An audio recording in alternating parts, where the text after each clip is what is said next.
here. He's not here.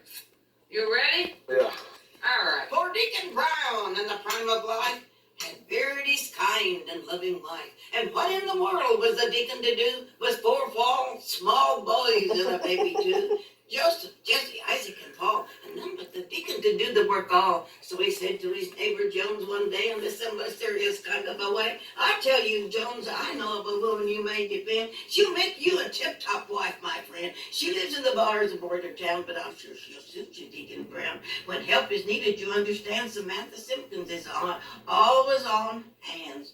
Now I forgot it already. Then she went to the house. No, big ugly bitch. no. I see. I forgot my seat. Come on, Mother. You can do it. You did all of the social club tonight. I know. I've forgotten now. Start over. For Deacon Brown in the prime of life. See, I'm tired. Had buried his kind and loving wife. And what in the world was the deacon to do? With four small boys and a baby too. Joseph, Jesse, Isaac, and Paul, and none but the deacon to do the work all. So he said to his neighbor Jones one day in a similar serious kind of a way, I tell you, Jones, I know of a woman you may depend. She'll make you a tip-top wife, my friend, although I presume you don't give a care about the length of her clothes nor the cut of her nose, but when help is needed, you understand, Samantha Simpson is right on hands. So the deacon dressed in his new plugged hat, and he shaved his chin with the greatest of care, and he said, we ought to dress well on the Sabbath day. The day was warm and rather late when he tied his horse at Samantha's gate. Well, this is a well-kept farm, he said. And he gently knocked at the parlor door. He heard a rush and a heavy tread. I guess it's a man, the deacon said. The door was hastily opened wide. A frightened deacon stood aside. A swarthy dean, 6'2", who sported neither boot nor shoe. She wore on her head a broad-brimmed hat, old and battered and torn at that. And she just came in from that well-kept farm, and she carried a pitchfork under her arm. I beg your pardon, continued Dee. It's Miss Samantha I'd like to see. Well, said Samantha, that's me. I presume you called to see about the hay that I offered for sale the other day. The deacon didn't know what to say, nor how in the world to get away.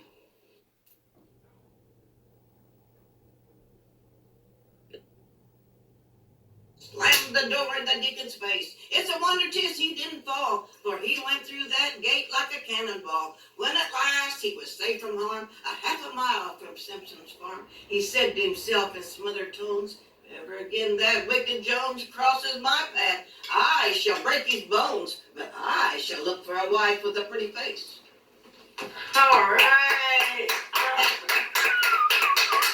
I love you, Mommy. I love you, Mommy. 13 hours of burning. I don't know what I done there. 90 years old. This is October. Actually, the 26th. She knows. October the 26th. 3:04 in the morning. At 3:04 o'clock a.m. in the morning. And I'm so tired I'm ready to go to bed, but have to wait until... I love you, Mommy. I love you too, daughter. I do. I love you, Mommy. Oh, dear. But see, she got me tired like this. You see, she's awesome. I mean, she is awesome. When are you gonna wake up? Tomorrow day? No, we gotta go to the doctor. Early? 11:30. Well, we have to leave here by 11. Yeah. So I have to get up. She said that she was gonna take a horse bath. That's your favorite kind. You don't want to wash your hair tomorrow?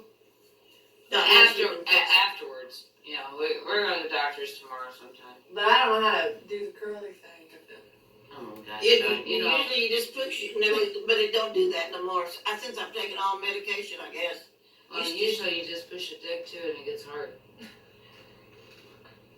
A what? You didn't forget about that, did you? Yeah.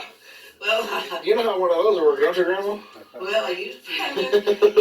She was telling these guys, you know, that she was just doing her duty, and they said, how many kids did you have? Well, yeah, I can see that she just did her duty. You know, that guy said he was going to use my line, and I said, Yeah, he's gonna use your Who was line. he? That was Fred Kemp. Who in the Kemp?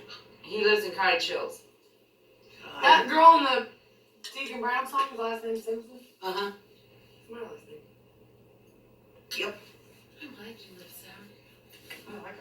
I used to hate it when I was little. My mom used to try to shove it down my throat, and I was like, "Oh, it stinks. I don't want to eat it."